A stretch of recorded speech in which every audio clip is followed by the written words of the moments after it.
Tanterena ny 20 sy 20 ary 30 novambra 20 sorivo izao izany hoe manomboka amin'ny zoma ho avy izao ny festival 9e édition izay tanterena eto ataptanana ny Toliara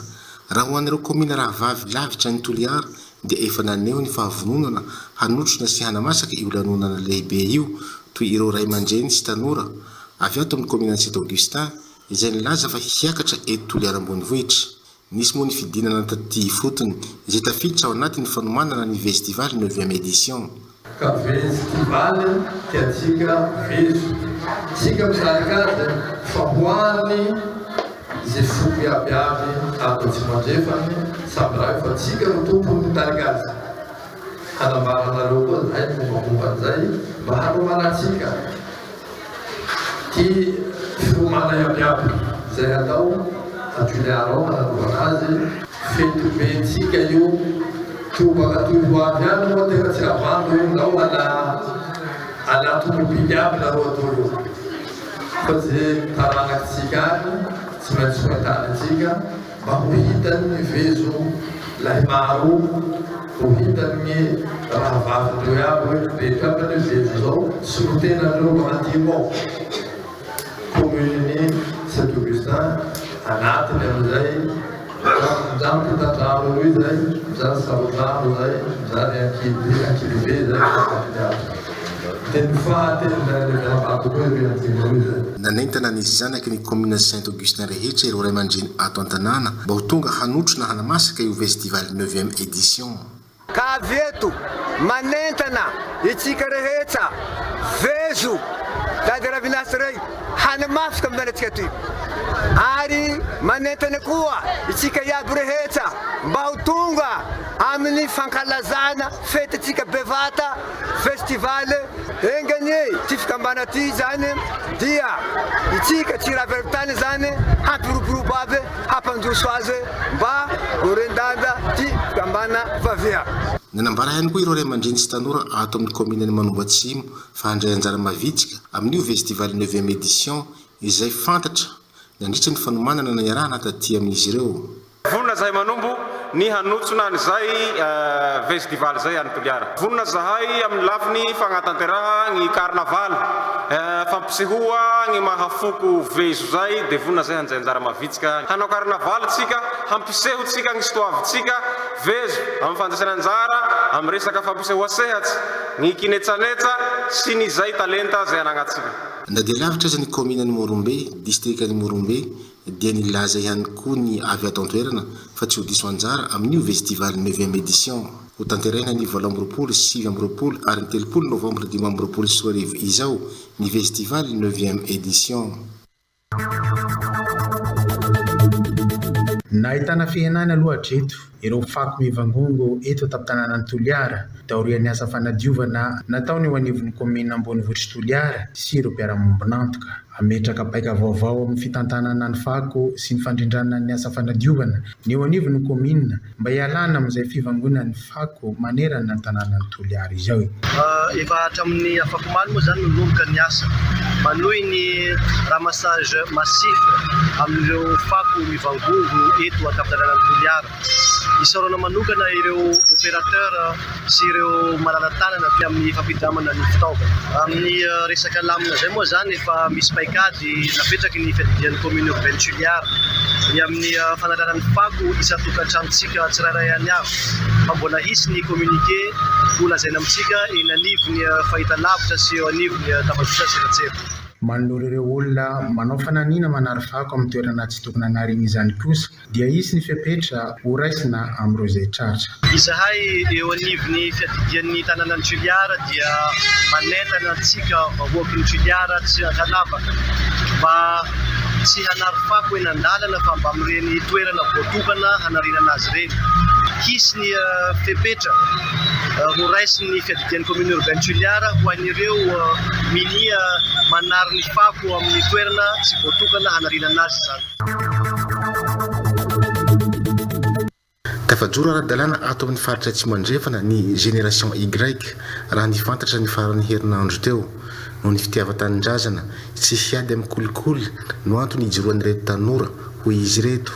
Izahay génération Y na foizina hoe Gen Y eto amin'ny faritra Atsimo andrefana dia manao izao fanambarana izao. Tafatsangana androany asabotsy 12 novambra taona 2024 ny Gen Y eto amin'ny faritra Atsimo andrefana.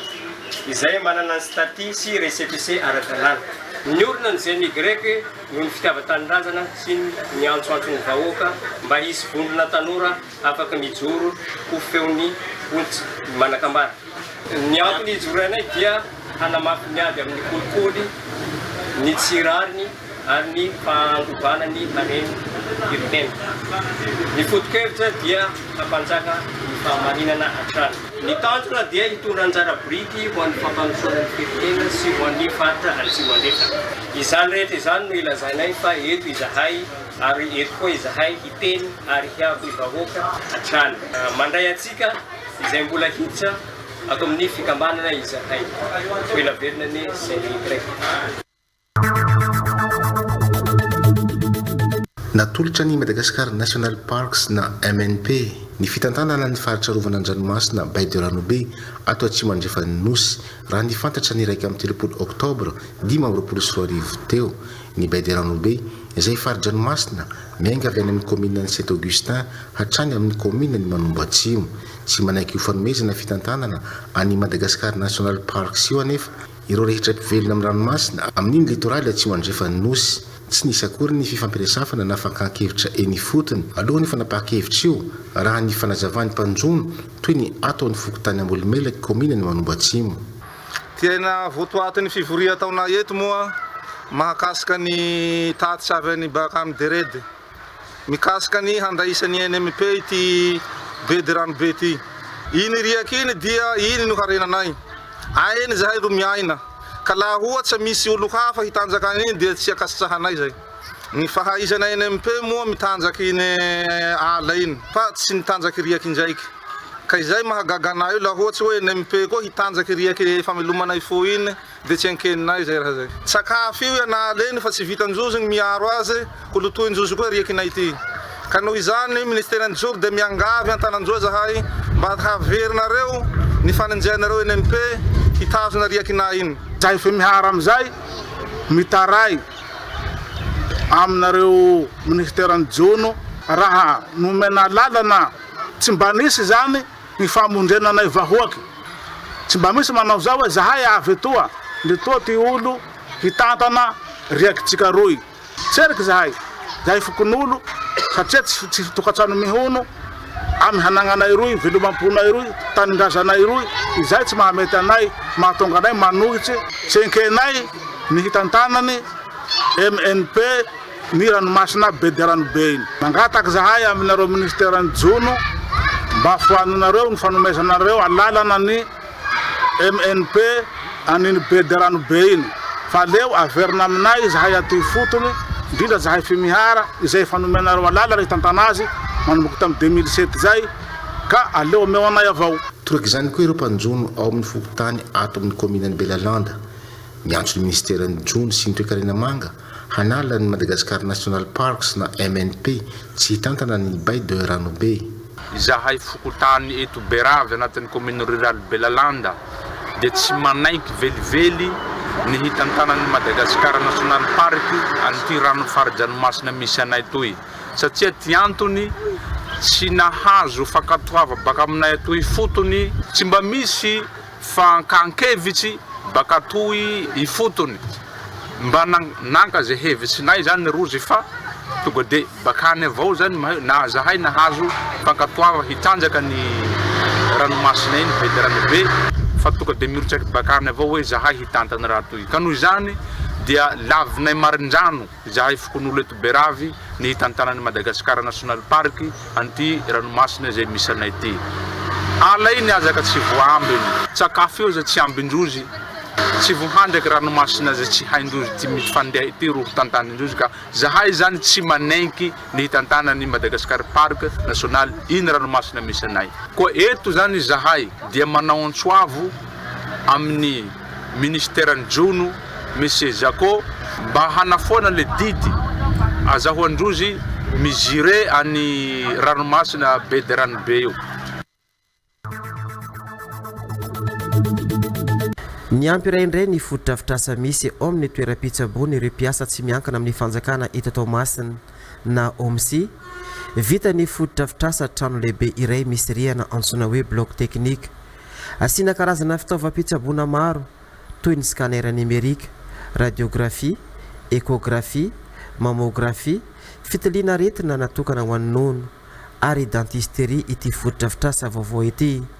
Isokatra amin'ny taona 2024 ny bloc technique eto amin'ny OMSI natao anomezana fafampo ireo mpikambana sy fanatsarana ny kalitaon'ny fitsaboana ao amin'ny OMSI eto Tomasina no tanjona amin'ny fanangana ny fotodrafitrasa vaovao. Ty bâtiment vaovao ty moa zany hitantsika amizao fa efa presque vita tanteraka araka ny fanamby efa nataonay tamin'ny roa taona lasa zany zay hoe andaotsika anamboatra trano lehibe anankiray zay omena anarana hoe bloc technique zay ho asitsika ny fitaovana manara-penitra vaovao ary amizao andro fanovana zao dia atsaraina daholo ny zavatra rehetra misy ato. Zay ho asitsika ny fitaovana manara-penitra vaovao. Faharoa dia ho isy radiographie anankiray faharoa ary fahatelo ho isy mammographie. Zany mammographie zany dia fitaovana anankiray raitra dia raitra atao fitiliana ny nono ny vehivavy ho isy toerana fitsaboana nify fitaovana anankiray zay eritreretinay ho ampidirina ato dia ataoko hoe fitaovana mpitiliana ny lalan-kanina sy ny tsinaim-body. Zay moa le hoe matériel de fibroscopie sy endoscopie dia misy ihany koa zany ataoko hoe fitaovana afahana mitila ny aretina hita avy amin'ny tsinaim-body sy ny tsinay lehibe ao anatin'ny kibon. Dia ankoatran'izay ho isy échographie koa ato. Totosany zoma 20 Novambra lasa teo ny fandraisana ilay fotodrafitrasa vaovao nampitondraina ny anarana hoe bloc technique ao anatin'ny OMSI eto Tomasina. Ireo mpikambana ao anatin'ny flankevitra tanan'ny OMSI no nijery ny fahavitan'ny fotodrafitrasa. Mitaky ny fampidirana ny faritra Ambatsoa ao anatin'ny volavolan-dalàna mifehy teti-bolam-panjakana taona 2024 na LFI ny zanaky ny faritra Ambatsoa tsy hita ao anatin'ny LFI 2024 mikasika ny faritra Ambatsoa no antony fangatahana. Mitaky ampanajana ny ampidirana ny faritra Ambatsoa ho ao anatin'ny loi de finance initiale zay tsy karitrefa tsy akao ny faritra Ambatsoa amizao fotoana zao. Ke magnoloana an'izay dia miangavy re tompoko ho anareo manampahefana maefa amin'ny fikirakirana ny mahakasika an'izay mba hampiditra ny faritra Ambatsoa ao anatin'izay loi de finance initiale zay pour l'année 2026. Mangataka ny anandrena ny lehibe ny faritra Ambatsoa ihany koa ireo zanaky faritra. Tsy mety tanteraka ny fanandrena ny lehibe ny faritra Ambatsoa taoriana nanomezana azy ireo ho faritra vaovao no antony fangatahana. Miteraka sakana amin'ny famparotsona ny faritra ny tsy fisian'ny lehibe ny faritra ho hatrany ireo zanaky ny faritra Ambatsoa. Eto koa izahay dia mangataka ny anendrena miaraka amin'ny faritra 720 eto Madagasikara ny lehibe ny faritra Ambatsoa satria efa manana préfet ny faritra Ambatsoa ary efa vita ny trano zay iasan'ny préfecture sy ny lehiben'ny faritra Ambatsoa koa magnantegna izahay fa tsy hagnary zahay ireo manam-pahefana mahefa zay indrindra fa ny filohan'ny fanavozana ny Republikan'i Madagasikara zay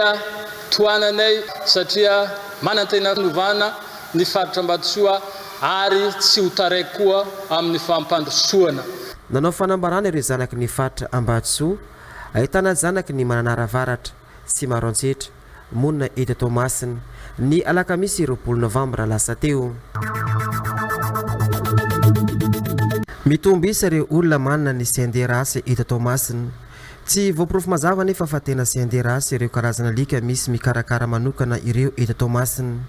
Misy ireo misandoka mivarotra alika tsotra lazaina fa CNDRAS kamidy amin'ny vidiny lafo ho an'ireo olona tsy mahalala. Misy indray ireo olona sasany mikarakara ilay alika nefa tsy CNDRAS akory ireo alika zay karakarainy. Ho fanamporofona fa tena CNDRAS dia nandalo fitsarana izy ireo ny sabotsy 20 Novambra lasa teo. Ho an'ireo alika voaporofo fa tena CNDRAS dia nitolorana taratasy manokana avy amin'ny ASIM na fikambanan'ireo mpankafy alika CNDRAS eto Madagasikara. ASIM no zay atao hoe Association des Cynophiles de Madagascar zay ny fikambanana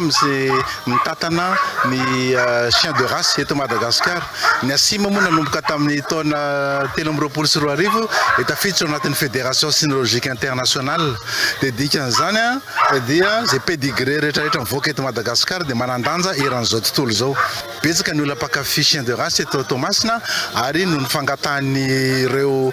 club de race rehetrarehetra efa misy secteur aty Tomasina no nanaovana azy aty izay ny azo ilazana azy. Ka ny zavatra ho atao androany zany dia misy le atao hoe évaluation zany hoe misy chien de race zay tsy manana taratasy dia misy juge na chien de race zany zay manana zany ny ASIM efa manana zany zay nofanina manokana juge expert international nanofana andreo juge ireo dia afaka mitsara zany alika chien de race eto Tomasina androany. Dia rehefa vita ny fitsarana dia amena le certificat de naissance na pedigree initial zany reo alika ireo zay milaza hoe manana ny fepetra rehetrarehetra amin'ny race misy anazy izy dia identifié. Dia amin'izay fotoan'izay izy afaka nampiterahana izy ny zanany tonga dia efa fantatra hoe chien de race le avoakany le zanany eo. Misy ny section ny ASIM eto Tomasina zany zao dia efa hitsangana zay efa fikambanana efa misy le gasté alika Tomasina dia andray matoa Hertine Ramanatsoa no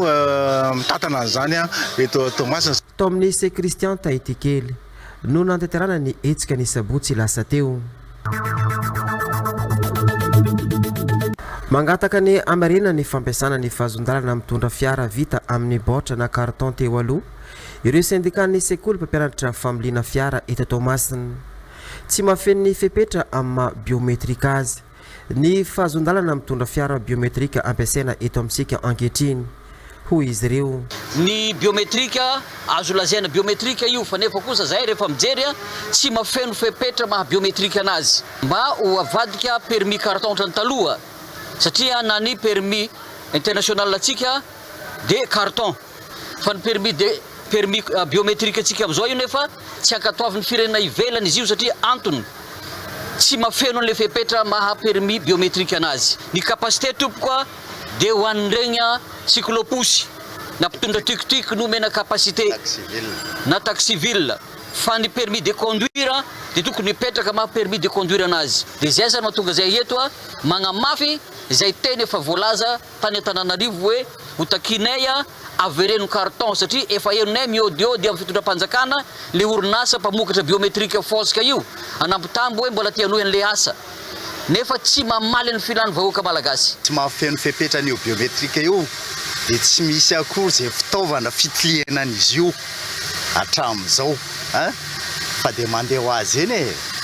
Zay ny problème anisany ihany koa hoe tsy ny hanafarana an'izy io. Mitaky ny fanafoana ny fampiasana ny capacité solo ny taratasy fahazondalana mamely fiara ihany koa ny syndicat noho ny tsy fisiany permis biometrika amin'izao no antony.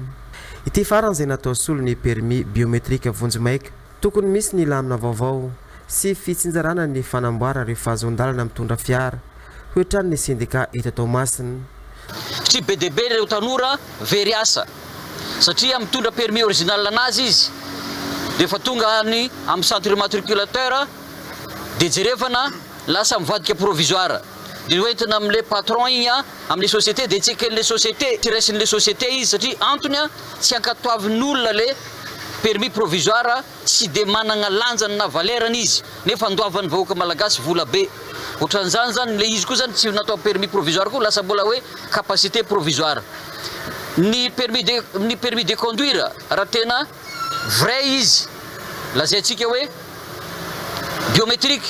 dia raha permis namboarina teto Tamatave ka miasa agny Tuléar le olona tokony ano foana le olona afaka mamoaka anazy nefa taditsika tsara fa permis amboarina aty Tamatave ohatra dia le olona mipetraka Tuléar dia tsy maintsy mandeha aty Tamatave dia mba hitrantsika hoe ohatrinona ny frais de déplacement ny vahoaka anankiray dia lasa midangana ambony be mamoaka io provisoire io ny fanjakana ny olona mipetraka any Amaroantsetra dia miverina aty Tamatave izy lany le provisoire dia mbola miverina provisoire koa migny anjareo dia jerevana hoe tsy hita hoe aiza ary dia ahoana ary. Nanao fanambarana mikasika ny fampiasana ny fahazon-dalana mitondra fiara ireo syndicat ny sekoly mpampianatra familiana fiara eto Toamasina ny 7 Novambra lasa teo. Lalàna mpanjana tany nampiasaina teto Madagasikara teo aloha raha mikasika ny fitrandrana ny harena kibony tany talohan'ny lalàna laharana 13 tsipika aotraotra fito mikasika ny fehezan-dalàna momba ity harena kibony tany ity. Maro lesoko toy ny tsy fananandreo orinasa boky nandraikitra ara-teknika ary manana fahazon-dalana manan-kery mandritra ny 7 taona nefa tsy misy famokarana. Natao hifanaraka amin'ny toetrandro ity lalàna vaovao ity. Isy ny fanatsarana ny toerany harena kibony tany amin'ny tany Akarena Faobe manana tombony manokana ihany koa ny teratany malagasy ary tsy maintsy misy ny tamberina andraikitra ho an'ireo mpandraraha amin'ity sehatry ny harena kibony tany ity raha ny lalàna vaovao. Andraikitra ny EITI zany araka ny voasoratra anatin'ny décret 2024-1464 ny mampafantatra ny lalàna mifehna harena kibony tany. Teboka anankiray zay ankoatran'izay koa ny fampangararana ny CP harena kibony tany zany dia misy ireo ataoko hoe dingana vitantsika misy ny rapport EITI izay misy ny chaîne de valeur fitrandrana harena kibony tany dia mbola mitohy ny fanaovana an'izay rapport EITI izay voaka tsy ela ny rapport manaraka dia ankoatran'izay amin'ny resaka ady amin'ny kolokolo dia efa misy moa ny fiara-miasa miaraka amin'ny foibe ny hetra na ny direction générale des impôts amin'ny fampahafantarana ny bénéficiaire effectif na hoe tokony marina amin'ireny zany hoe manana ny action anatin'ireny société minière ireny. Aoriana izao fampahafantarana izao dia hiditra amin'ny fampiarana ny lalàna ny fitondram-panjakana. Aorian'ny atrikasy ny amba dia efa tonga dia efa fampiarana tanteraka zany hoe misy ireo olona nahazo permis dia tonga amin'izay ny tena hoe contrôle na hoe fanaraha-maso any fotony izay ho ataon'ny ministère izay tena zava-dehibe satria atao anatin'ny fotoana maharitsika dia ataontsika hoe osaosa izay hoe contrôle zay ka izay nefany raha tena tiantsika hoe tena hoe isy fiantraikany dia tsy maintsy manao an'izay contrôle zay ny administration minière. Voarisaka manokana nydritra ty fampafantarana ny lalàna momba ny harena kibony tany teto Ambatondrazaka ity mahakasika ny teratany Sonompo vidy vato eto Ambatondrazaka. Efa nisy andraikitra zany niraisinay fitalevam-patrotry ny harena kibony tany teto Ambatondrazaka nidinay fotony nijery an'ireo sinory eo dia raha malala fa ireo sinory eo zany dia mpividy vato ny ataony eto dia ny andraikitra niraisinay zany efa vu an'le zavatra nisy an'ity kody vaovao ty dia nidiny fotony zay mba hijeran'ireo hanomezana n'le hoe autorisation ana asa revente mahazo misitraka an'izay izy rehefa manana n'ilay carte résident dia zay nanaovanay suivi efa teo amin'ny 2 semaines teo ngambany. Tsy marina amin'ny filazana fa misy vola 12 miliara ariary ao anaty kitapom-bola ny commune Andrimena ato amin'ny district Antsaratanàna faritra Betsiboka ony be ny tanàna ao an-toerana. nambara fahaka audit izay anao fanadihadiana ny nampiasana ny vola lany rehetra teto amin'ny commune indrindra talony 2024 izy fanazavany sain'izy ireo ny amin'ny fandotona izay ataon'ireny mpilampo kely mpanakorotana reny ny amin'ny zotriny fandehan'ny volan'ny commune natao zany ny ezahana mba hanambara tamin'ny fomba marina sy mazava mba ho fantatry ny vahoaka ny zavatra tena misy marina rehefa nojerena ny atontam-bola miditra tato anatin'ny commune Andriamena dia hita nanomboka teo amin'ny fotoana izay nitantanako nanomboka tamin'ny volana janoary fa mbola vola mitentina eo amin'ny arivo tapitrisa mahery kely izay mbola marihana fa ny mananila amin'ny vola io dia mbola tapenany tapombola fanjakana natao ny fanambarana tamin'ny vahoaka mba hampazava ny sain'izy ireo ahafahany mandiny tena sy ahafahany mizotra mandeha amin'ny lala marina.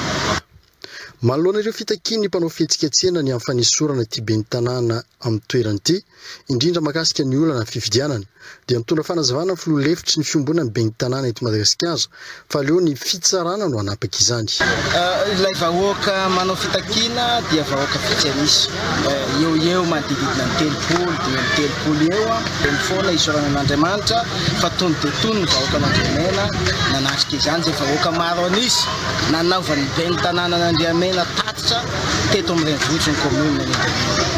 aleo hiasa ankahalalana ny ben'ny tanàna ary aza sazina ny vahoaka satria ny fieverana ny fanakatonana ny bureau commune aminay dia fanasazina ny vahoaka n'Andriamena ka eto izahay dia manao antsoavo amin'ireo mpanakorontana aleo mifampiresaka any amin'ny tribunal administratif na amin'ny conseil d'état fa ny taratasy ara-dalàna ihany ny heverina SMM maben'ny tanàna. Nanao tatitry ny fitantanam-bola tamin'ny commune Andriamena ny ben'ny tanàna. Ny tsy vao iny ihany ny commune Andriamena manana tamberim-bidy fa tamin'ny fotoan'andro rehefa nisy koa tamberim-bidy tany amin'ny orinasa Kroma tamin'izy mbola tsy rava fa tsy hita izay fiantraikany taty amin'ny vahoaka fa manomboka tamin'izao fotoana zao hitanay vahoaka ny tamberim-bidy miverina aty aminay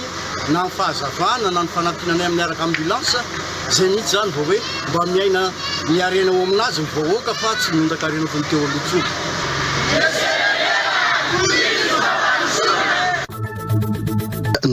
Naneo ny tsy fankasitrahany ny fitantanana ny ben'ny tanàna Nororo distrika Anamparafara-Vola ireo mpanao fihetsiketsena ny farany herinandro teo fitakina ny mangarahara eo amin'ny lafin'ny fitantanana ara-bola no antony raha ny fanazavana izay tokony atao isam-bolana raha ny fanazavana trany 5 volana izay no lasa tsy mbola nisy ny tatitra hatramin'izao takiny ireo mpanao fihetsiketsena ny fialany ny ben'ny tanàna. Mampanatena vahoaka anefa tsisy tanteraka daholo ny zavatra zay nilazany rehefa nandray ny fitondrana izy tamin'izy nandray ny fitondrana vita passation dia miteny nataony tamin'izay hoe atao mangarahara izy ny fitantanana ny commune rehefa izy eo amin'ny telo isam-bolana izy fa tsy mba ho isaka 3 volana avoakako izy fantavahoaka ny vola miditra sy ny mivoaka hatramin'izao anefa 5 volana ny tantany teo mbola tsisy zany ka zany dia fangarahana vola dia tsy hita mihitsy voanandray ny fitoerana io izy misy vola napetraka premiera teo aloha dia niampy ny ristourny vartaona iny zany fa nisy teo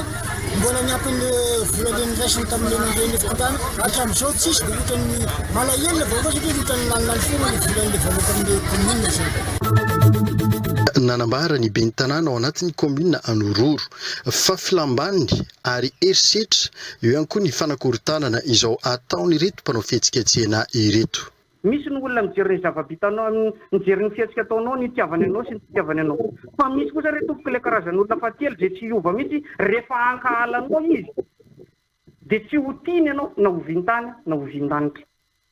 dia ataonao inona raha izy rehefa ankahalanao rehefa tsy ho tianao ny mitsipy amin'ny zava-bitanao lazay ny tsisy dia zay angamba ny tsara votra anatin'le izy hoe fankalana tsotro zao le izy alahelo toerana fa asavorovoroty ilatony raisitsika amin'ny lafitsara n'izao zavatra zao antsiana le fiarahamonina eto Nororo fa dia mila mila manakaiky ny vahoaka ny mpitondra hoy ny ben'ny tanàna commune Tanambe district na Amparafaravola mba ahafahana mamaly ny filahan'ireo vahoaka eny fotony indrindra ireo lavitry ny renivohitra sy manana olana amin'ny fivezivezena noho ny faharatsy ny lalana ho afangana ny fikarakarana ireo antota taratasy ilain'ny vahoaka amin'ny fahavitany izao boroboky-tany vaovao eto Ambohijepena Tanambe izy. Sia fanjakana voalohany indrindra manakaiky ny vahoaka no satria io zany no akaiky ny vahoaka indrindra raha samy fanjakana no sany noho zany adidinay mpitondra no manena ny elanelana hoe mandeha lavitra be izy amin'ny komuna fa eto amin'ny fototany le avitany manantona mikarakara ny taratasy rehetra ilay zay ny antony hoe mitsinjo ny vahoaka rehetrarehetra tombono ny vahoaka rehetrarehetra zay natonazanay tsara fanambonina ny taom-pambolena 520 na 20 an'ireo tantsapam-boly eto andilana Toby ampiatrehan'ireo tantsaha ity taom-pambolena ity ny rano izay voatahiry ao anatin'ny tohadrano ny Behivava velarantany hatramin'ny 10 hektara no vinavinain'ireo tantsaha fa hisitraka izany rano izany ary ovolena vary nosokafana tamin'ny fomba ofisialy ny herinandro lasa teo ny taom-pambolem-bary. Lena tokoa satria efa mihoatra ny deversoara ny ranontsika tamin'ity taom-pambolena ity ary indrindra ihany koa lasa loha ny orana ary ny fijerinay aty amin'ny faritra andilana Toby aloha manoloana ny toetrandro dia ny indray mambola ny vary saison ihany no ovolena ty amin'ny commune rurale andilana Toby fa tsy afaka manao contre saison ny antony dia misy fotoana hitehirizana ny rano misy fotoana atao amanany rano takan'izao dia akatra 1,000 hektara ny velaran-tany hotondrahany zao barage zao ankehitriny nefa mifoto-drafitrasantsika manomboka efa miaratsy dia izay indrindra no anaovana zao tatitra zao. Etsakila ny tokony atao lahara-pahamena ny fikojakojana sy fiarovana ny foto-drafitrasa goavana toy izao. Foto-drafitrasa tahaka izao dia misy lalana ny fianazy dia ny lalana 2014 amin'ny fitantanana ny fikojakojana ary ny fiarovana izao tetikasy zao. Parce que retenir ihany koa dia misy ny azo lazaina hoe ouvrage stratégique izay tena manana ny sata manokana izay mifehy azy ary dia tena tsara no mampatsiafa ny bassin versant izay mandrafitra an'izao parce que retenir izao dia tokony arovana amin'ny zavatra mety hitarika fahasimbana na fampitoana ny rano etoterana. Tokantrano iray mpivarotra no sady mpanao cache-point lasibatry ny asa sanjolalina teto amin'ny Ranomely Ambatondrazaka efada ireo niditra ankeriny tato amin'ity tokantrano ity nanambana zava-maranitra ho andreo tompontrano ary ihany koa nandratra ny tompontrano iray araka ny fantatra dia tsy nitondra basy izy ireo fa zava-maranitra no teny an-tanany vola enina etsy sy fitaovana maromaro ny lasan'izy ireo raha mifanazavana ity renim-pianakaviana ity. Andrany zareo dia ny raha misiako moa mitady zavatra hoe dia milesana an'zareo dia mifanositosika te zareo le olona koa milanja famaky siantsy tsy nitondra basy mihitsy avy zareo fa maky siantsy zay ny zavatra teny an-tanan'zareo dia afaka nanotra ihany le raha misiako hoe andevoaka ny tokotany anantso azy lava dia rehefa tonga tany tokotany moa izy anantso azy lava zay tao an-trano zay tsy le zanak'rery ny tao an-trano dia niezaka nanantso azy lava izy nefa ny olona tsisy mba mivoaka hoe mba nanampy anay nefa fa ela izy mivoaka tany tokotany tany hoe mba nanantso azy lava mba hoe misy olona hivoaka anampy anay fa nitazana foana ny olona tsisy mba afaka hoe nanampy zany fa natahotra ny ainy koa manolona dia tsisy mba hoe afaka nanampy anay dia rehefa natahotra ny le olona dia nandrahoana hoe avady olo volana rehetrarehetra fa basy ty an-tananay teny nefa zareo tsy mitondra basy fa antsy famaky zay foana nentinjareo dia navoaka dolo ny vola dia nentinjareo any vola misy eo amin'ny eniny etsaka eo dia ny miaraka amin'ny tele anay atao nentinjareo miaraka amin'ny speaker telefônina android raika dia telefônina tosy anankiray dia vikeo moa zareo efa lasa dia fa tsisy olona mba hoe hanaraka an'jareo fa dia tiao zareo nitazana anay teo foana fa tsisy olona hoe mba nanaraka an'jareo anaka ny entanay fa dia ny polisy ndray tonga tena nanao fanadiadina. Manoloana ireo zava-mitrangy ireo dia miororo ny mponina eto Ambatondrazaka manoloana ny tsy fandriam-pahalemana sy mivaky trano ary mifanafina izay mifanesy amin'ireo fokotany maromaro eto an-toerana any an-tanana fandraisana andraikitra ho an'ireo manam-pahefana ary ihany koa ireo mpitandro ny filaminana. Sekoly Ambonimanama izy azy eo amin'ny kalitao fampiarana sekoly Iskam Matsirabe maro ireo sampam-piofanana hitao amin'izy ireo toy ny marketing communication management et développement d'entreprise. Ankoatra ny fianarana dia misy ihany koa ny hetsika izay natokana ho an'ireo mpianatra toy ny vie associative ity hetsika ity izay tena ilain'ireo mpianatra mba hahafahan'izy ireo mirahina sy mifampizara ary ianarana zava-baovao ihany koa. Ouverture officielle na vie associative. Ny vie associative raha ohatra ny any amin'ny klasy ambany dia ny ahafantarana azy activité extrascolaire fa ny manavaka azy fotsiny plus professionnel ilay izy satria ao anatin'ilay association misy ny membre permanent zany hoe bureau dia zareo no mikarakara momba ny activité an'ilay association dia amin'ny farantaona tokony manangana projet iray ingoavana zany association noho izany. Tsy mbola nanao zavatra ohatrany mihitsy za fa hitako hoe ilay izy sady pratika ny zavatra nianarana ihany nefa koa sady mianatra zavatra vaovao dia ao koa ny tena ianarana ny firaisan-kina dia le resaka asa ny fizarana an'izany fa resaka communication tokoa zany tena mibahanao amin'ilay izy. Tamin'ny taona aloha tsy mbola nisy zany hoe tamin'ity zany mba natao tsaratsara ilay izy dia miezaka zany izay membre ny BDE mba hampiavaka an'izany andro izany. Tombony maro no azon'ireo mpianatra izay mandrato fianarana eto amin'ny Iskam Matsirabe, anisan'izany ny kalitao fampianarana sy ny fananan'izy ireo mpampianatra rehefa zatra araha. Mbola misokatra ny concours eto amin'ny Iskam Matsirabe amin'izao fotoana. Mahakasika ny cours sy ny fampianarana dia azoko antoka ary ampirisihako ny ankizy izay liana indrindrindrindra mahakasika ny fandraharana satria araka ny efa teneniko teo moa hoe création et développement d'affaires en filière nataoko izany hoe centré kokoa amin'ny resaka entrepreneuriat. Raha liana amin'izay zany tsika dia tena hoe mahazo tombony be mihitsy mianatra amin'ny Iskam satria ny mpampianatra, ny cours, ny activité expérience terrain sy ny sisa manampy anao développer an'izay esprit ana leadership sy entrepreneuriat zay. Mbola misokatra ny concourtsika ao amin'ny Iskam Antsirabe ho an'ny première année de licence, première année de master ary deuxième année de master zany hoe L1, M1 sy M2.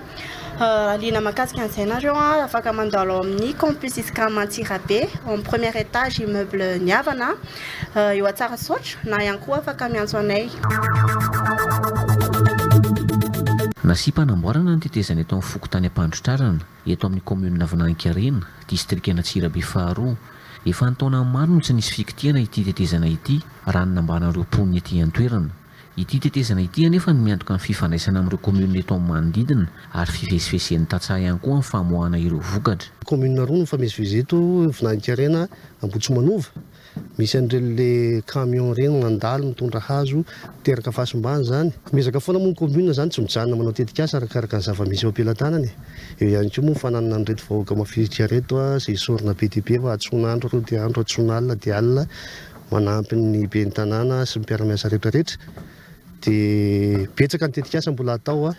fa tilo no mandeha dia hitantsika miandalana ihany sisa. Fiaraha-miasa teo amin'ny fokon'olona sy ny commune ary ireo mpiara-miombon'antoka no nahafahana nanatsara izao tetezana izao ary mbola maro ireo asa fampandrosoana izay ho atao eto amin'ny commune Navinankarena aorian'izao raha ny fanazavana hatrany. Ny safidy ireo tanora ireo no hoe inona ny action communautaire ataonay dia niara-midinika tamin'ny commune izy dia nanapaka an'izao na hoe anamafy sy anatsara nyity tetezana izay mampifandray ny Fokotany amin'ny commune ity satria tena efa simba be dia zareo ihany ny safidy hoe izay hividy madreny tokony hovidiana, feraron tokony hovidiana, fantsika ny tokony hovidiana dia ny commune koa moa zany nanana ny anjara anjay konkoa satria namatsy azo koa zareo nampiana an'ilay azo dia ny fokon'olona niaraka tamin'ireo tanora ireo no maminao anazy araka ny hitantsika amin'izao sary zao manatanteraka an'ilay fanatsarana an'ilay tetezana. Pa ankoatran'izay koa misy ny renforcement capacité na fanamafisana ny tsaikefa izay fananan'ireo tanora ireo ary amin'ireo tanora ireo koa jerena mety filière économique porteuse izay mety fanjaika ety amin'ny Fokotany, ety amin'ny commune, ety amin'ny district dia hisy formation professionnelle omenan'ireo tanora ireo. Mpisoloka Evada milaza ho manana menambaty na huile de cinabre notra tekiny avy ao anivon'ny polis-pirenena Aobelo Sotserbina ny zoma fahatraiky 20 ny volana novambra teo vokatra azo avy amin'ny loharano-baovao voaray. Sarona niaraka tamin'ireo ihany koa ny tapakazo entana osoka sy fanday. Nisy olona iray niantso ny opérateur iray avy eto Aobelo Sotserbina izay milaza izy verivera Morondava. Ananany ny numéro téléphone ny opérateur io izay tsy fantany opérateur io akory izy ary fantany ny mombamomba ny opérateur io. Nanolotra serasera amin'ny opérateur io izy fa misy mena bato natoko hoe huile de cinabre izay singa misy mercure aviana ambiky ankalaly-be avaky ny filazany dia raikitra ny fotoana amin'ny ijerena azy io ary mbola nanome koa io olona io an'io opérateur économique io numéro ana patron izay ivarotana anazy iteny io patron io fa andefa solotena izay technicien hijery sy hanamarina an'izy io androany ny fotoana io tery amin'ny gare tonga teny ireo olona roa izarazaina fa mpitsanjaka azy avy any ambiky mitondra an'ilay entana tonga teny koa ireo olona roa izay technicien nalefany ilay patron andray an'ilay izy tsara ho mariana fa efa mailo io opérateur économique io satria efa tsatrana io tranga fisolokina io izy tamin'ny taona andasa dia manoloana an'izany nataonay nivelam-pandroka ka dia tratra ireo olona efatra ireo miaraka amin'izay entana izay entiny misoloky io hoe daholo ny fitaovana tratra teny amin'izareo misy filakoa na hoe tavoangy bouteille izay mifono sase mainty ary rehefa niovahana io sase mainty io dia misy hoditra akondro misy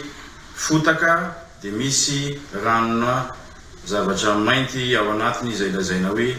menabato io akoatran'izay misy telefona anankisivy mitratra tena amin'izareo sy vato kristal vitsivitsy ary koa tapakazo fanafody gasy efa anaty fanadihadiana tanteraka mony avy anivy ny polisim-pirenena amin'izao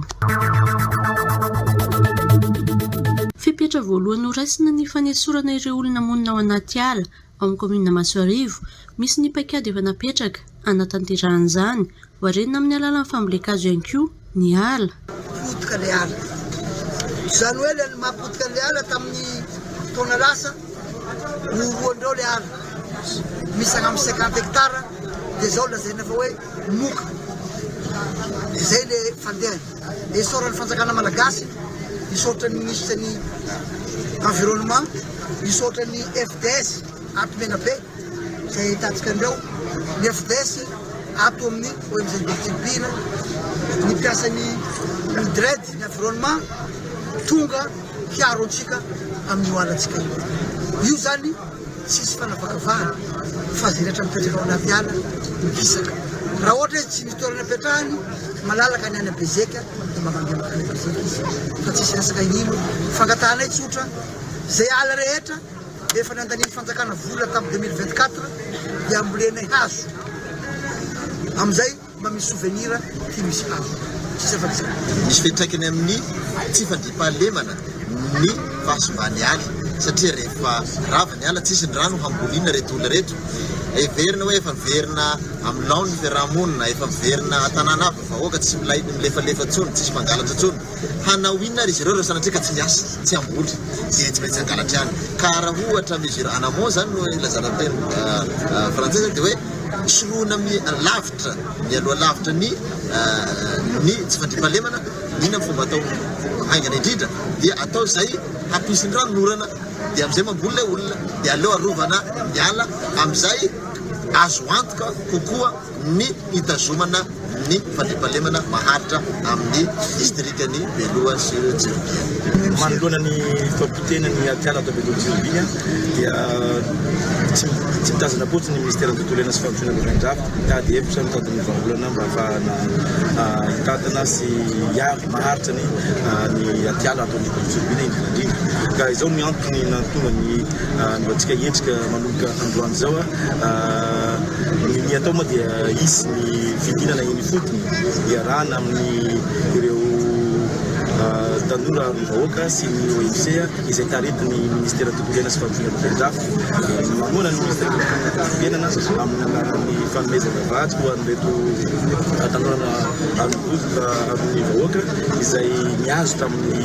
mpiara-monina antokoe. Nisy moa ny fionan'ireo tompon'andraikitra avy ministère tontolo iainana sy ny fampandrosoana lovain-jafy ny solombavambahoaka ao district ny OMC tamin'ireo vahoaka isy ihany koa ny fidinana atao hitsirihana ireo ala amin'ny komina Masoarivo Atsimo, komina Andimaka ary komina Aboalimena. no tanany eto amin'ny fonjany Marinarivo ireto olona roa mpivady reto rehefa voapanga ho niray tetika tamin'ny raharaha fanararotana Aranofo tamina tovovavy kely miisa 29 taona tao amin'ny tanàna Antanety be Fokontany Ampasamanatongotra commune Marinarivo faharoa ny fiandohan'ny volana Novambra. Ilay vehivavy no mpanambitamby ireo ankizy amin'ny biscuit ary nitondra azy ireo tany amin'ny toerana mangina efa nendrasan'ilay lehilahy azy ireo raha ny fanazavana. Tsy sahany tantara ny zavananjo azy tamin'ny olon-dehibe ireo ankizy ireo. Ny zanak'izy mivady reto no naheno siosion-dresaka navoaka n'ireo ankizy tratry ny fanararotana ka tonga nangataka fanazavana ary zay no nafatarana ny toetra raha. Ena olany dadanay izy dia niteneniny tany amin'ny ankizy fa nanina raha mba niteneniny taty an-trano dia mba mangingina fa naparitaky ny ankizy le izy dia afa-baraka ny dadanay. Dia zay taitra be dia tsy nafantatra ninona dia natsona le zaza dia nanontaniana tao an-trano. Dia niteny hoe tamin'le mamana revitiky bisky bebebeta ho anay ino izy. Dia niteny izy hoe nanina moka io izy raha mba taty an-trano io no niteny fa tsy naparitaky ny rita amin'ny ankizy. Dia ka mamanareo niteny hoe tsy mahavy mitenitenan'izaniza fa tonga dia migadra miaraka aminay raha vao mitenitenan'izaniza dia zay natao ohatra dia tsy miteny.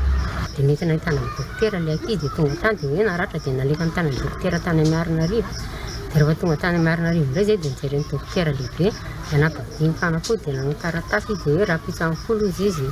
alain'ny polisy eto taratasy ty fa andana aloha mody. Tonga dia nentin'ny polisy mody dia zareo fa nalain'ny polisy taty. Ilay ankizy vavy 10 taona no voaporofin'ny mpitsabo fa nisy ratra fa ilay 20 taona mpiara-monina aminy kosa mbola tsy voakitika raha ny fanazavana trany. Niakatra fitsarana teto Marinarivo ny raharaha ary zao ny tanana ponja izao izy mivady. Manodidina ny 200 taona ny trondro azo amin'ireo farivoajanahary eto amin'ny faritra Itasy isa-taona. Ahina iena nefa izay noho ny fahasimbany ny tontolo iainana miteraka fahatotoran'ny farihy. Ilaina ny fampitomboana ny vokatra amin'ny alalan'ny fiompiana trondro anaty dobo sy an-tanimbary raha ny fanazavana. Antony nahatonga ny fikambanan'ireo malagasy nianatra tany Royaume-Uni iara-iasa amin'ireo mpiompy trondro aty amin'ny faritra Itasy ny fampizara momba ny fiarovana ny tontolo iainana sy ny fahasalaman'ny trondro. Ny safidiana le faritra Itasy no ny laza manoka ny mpiompy trondro ety Itasy zay manome araka ny tenenina teo eo amin'ny 200 taona isa taona eo ny vokatra fiompiana trondro ety amin'ny farihan'ny Itasy ity ary manome dia manome sakafo ho an'ny tanànan'Antananarivo. Betsaka amin'ireo fiara-miasa malagasy sy britanika no mifantoka amin'ny tontolo iainana hoy ny maso ivony Patrick Lynch ka isan'ireny ity mifandray amin'ny fiompiana trondro ity. Nanamafy ny mazava-dehibe izany ny tale general ny Jony sy ny famokarana anaty rano. Itasy raha Itasy resantsika manana laza raha antsika malala zany na ny laza manokana amin'ny fizahantany zany na milaza ny amin'ny arena anaty rano indrindra ny vokatra mivoaka ao anatin'ny laka sy ny vokatra ny fiompiana trondro ho an'ny tasy manokana. Ny ataontsika mazava-dehibe azy zany dia ny safidiana zareo azy atỳ toerany satria araka ny afantatsika ny trondro avy aty Itasy zany dia miakatra ny Antananarivo ny ankapobeny. Raha nitetika asa izay hoentin'ny zareo dia ataontsika nanana ny fianarana izay nataony sy ny traikefa ny notrandrahany dia ataoko hoe zava-dehibe satria mijery ny dingana rehetrarehetra izay andalovany reny toekarena mangareny raha izay no zantsika satria mijery ny lafin'ny tontolo iainana izy ary mijery ihany koa ny lafin'ny fiompiana trondro. Tombanana 10 taona ny trondro vokatry ny fiompiana eto Itasy isa-taona saingy mbola tsy ampy amin'ny filan'ny tsena ho hiatran'ny fanazavana. Za moa zao fiompiana fa elaela fa zany hoe lefa fivelanana zany ohatrany hoe tsy dia ampy loatra. Ilaina tena ilaina le fiofana satria zay moa araka zavatra misy hoe tsy dia misy nahitangibony ireny ary hoe mba ahafahana mivoatra zany dia ilaina tokoa le fiofana. Notontosaina taty Itasy ny sabotsy 20 novambra teo ny fifampizarana momba ny tontolo iainana sy ny fahasalaman'ny ny trondro ompiana ka tatsaha mpiompy trondro misa 570 no ny sitraka izany. Rehefa manapa-kevitra ny teraka ny olon-droa dia mila mivonona amin'ny zo sy ny adidy ho an'ny zanany. Hoy ny fanentanan'ireo manam-pahefana teto Marinarivo nandritra ny fanamariana ny andro iraisam-pirenena ho an'ny zon'ny ankizy ny 20 novambra teo. Isan'ny lehibe indrindra amin'izany ny fampianaran-janaka raha ny fanazavana. anatin'izay maharay aman-dreny izay tsy ny ray reny na ny ray renireny ny tompona andraikitra fa na inona tsindrom-bidim-piainana izay iainantsika dia tadidio tsara fa andraikitra reo no safidy hoe andao hiteraka ka ao anatin'izay hoe andao hiteraka izay misy andraikitra goavana izay tokony ho raisitsika tsirairay avy manoloana an'ilay zanakitsika ny lehibe indrindra zany akoatry ny famelomana azy sy ny fananany kopy sy ny ankonana sy ny sisa dia ny fampidirana azy aty an-tsekoly. Indroa miataona ny fankalazana ny andro iraisam-pirenena ho an'ny zoniny ankizy teto Miarinarivo renivohitry ny faritra Itazy izay nifantoka tamin'ny fanentanana sy ny fifaninanana ara-kolontsaina. Ny alakamisy 20 Novambra dia teo anivony ny EPP Ambohimandroso ZAP Miarinarivo voalohany ary ny Ampitso Zoma kosa tao amin'ny Centre à l'Abri Mangarivotra ny rahandreo sekoly sy ny mpiara-miombona an-tokantrany. Olona novidian'ny syndika rehetra tao anivon'ny ministera sy avy etỳ amin'ny faritra ny talepatra ny fampianarana teknika sy ny fanofanana arakasa Mahatsatra ambony. Olona teknisiana rehefa niasa taonany maro mahatra teto anivon'ny fampianarana teknika ary ny fanazavana. Tsy ekeny ety farany fanasoketana ny minisitra nanendry azy fa voapirofa olona natolotry ny syndika io tale voatendry io raha nambaran'izy ireo hatrany. Ho an'ny faritra Mahatsatra ambony manokana dia nanendry tale vaovao ny minisitra satria fantany ny mahasoan'ny faritra misy anay. Momba ity fanendrena taleparitra ity indrindra no anaovanay fanambarana etoana fa misy ireo olona ivelan'ny ministera ary tsy ato anatin'ny fitaleovam-paritry ny fampianarana teknika no misalovana andraikitra sy mitsabaka andraikitra amin'ny raharaha tokantranon'ny fitaleovam-paritra manao fandotoana rano fotsiny mitondra fanaratsiana sy tena korotana saina eny amin'ireo tambajotra serasera. Ambaranay ary amafisina etoana fa olona nofidiana rehetra tao amin'ny syndika Andriamatoa Andria Malala Jean Sylvain izay voatendry ary nangatahanay hapetraka na verina indray. Misy proof mazava tonga eo am-pelantanan'ny ministra mirakitra ny fivoriana nanaovana ny fividianana azy. Izay mbola hamafisina sy nakataovan'ny syndika nasionaly foibe ihany koa izany nahatonga fanendrena azo izao. Tsapanay mantsy ny nampiakarany sy nanomezany lanja ny fitaleovam-paritry ny fampianarana teknika sy ny fanofanana arakasa eto amin'ny faritra Mahatsatra ambony nandritra ny tondrany ny taona 2024 2024 ka nangataka ny amerenana azy zahay hanarina indray ny fitaleovana amin'izao andro ny fanavaozana izao. Mahafeno ny fepetra izy aminay amin'ny maha olona fampianarana teknika sy ny fanofanana arakasa azy izay nandritra ny 30 taona. Tsy ekenay ny fandotoana n'Andriamatoa ministra tamin'ny nanendrena ny talenay satria ny haino syndika izy ary ny jery ny masotrivana rehetra vao nanendry. Ny fahaizany sy ny traikefany ary ny maha-teknisiana azy no ny safidinay azy fa tsy misy idirany loko politika.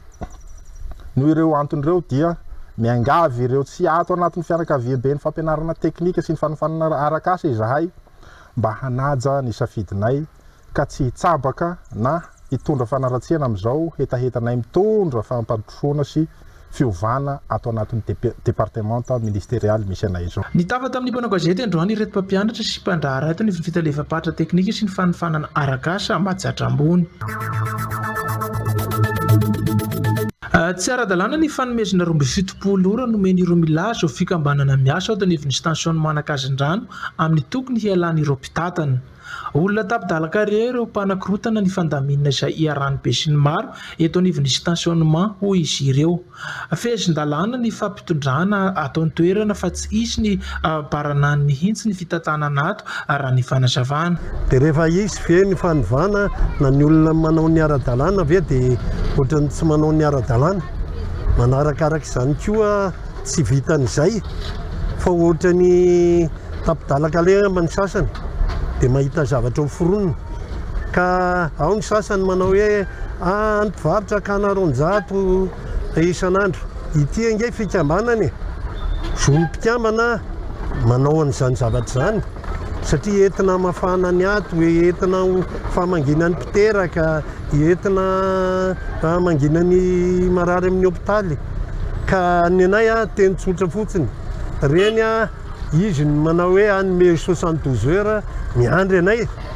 satria zavatra madio ny fitantanana eto a a mba mahita daoly na ny régional na ny national miareo koa vavolombelona mahita ny zavatra vitato inona ny zavatra hoe tsy ara-dalàna raha ohatra hoe misy zay fangatahany zay fa ny fanalambaraka anay hoe zahay manao kolikoly zahay tsy tafiditra ato ny mpiasa raha tsy mandoa vola aseho eo zany mpiasa zany aseho hoe mpiasa anakanay vola zany zay ny ilana ny fahamarinana dia misy le hoe atao anina fotsiny le olona atao mizape ohatran'izany ato zavatra fehezin-dalàna ny ato nampangary paosy ary tsy tafiditra ato animba ny zavatra olona sy hangalatra ny entan'ny olona dia ho atao baranany zany ny zavatra fitantanana ato ka raha mbola izahay tompoko ny tatany tsisy baranany mihitsy ny eto dokera naina ny dokera reo jereo manao tablet daholy ny mpikarakarany tanàna ato zany tsisy volam-panjakana miasa fa ny anay le 15 000 francs zay ny ahodina zay alaina amin'ny taxi brosy dia alaina amin'ny taxi 5 000 francs zay ny ahodinay karakaranay anay mpiasa ato tompoko ngamba eo amin'ny 3 zahay miaraka amin'ny polisy 4 miasa andro miasa alina io tsisy tendrena zany fa fifidianana tompoko efa tany amin'ny 2024 io dia isaky ny roa taona io dia avozina fa tsy misy mihitsy na guichet handidiny coopérative no mametraka an'io ary matoa zahay mbola tafapetraka eto zay mo ny alahelon'ny sasany tafapetraka eto zahay ilaina lehibe ny tatana ary ilaina olona matotra ny herinandro lasa taona ny tafa tamin'ny mpanao gazety ireo tompona ndraikitra eto ny evanisy tension manakazin-drano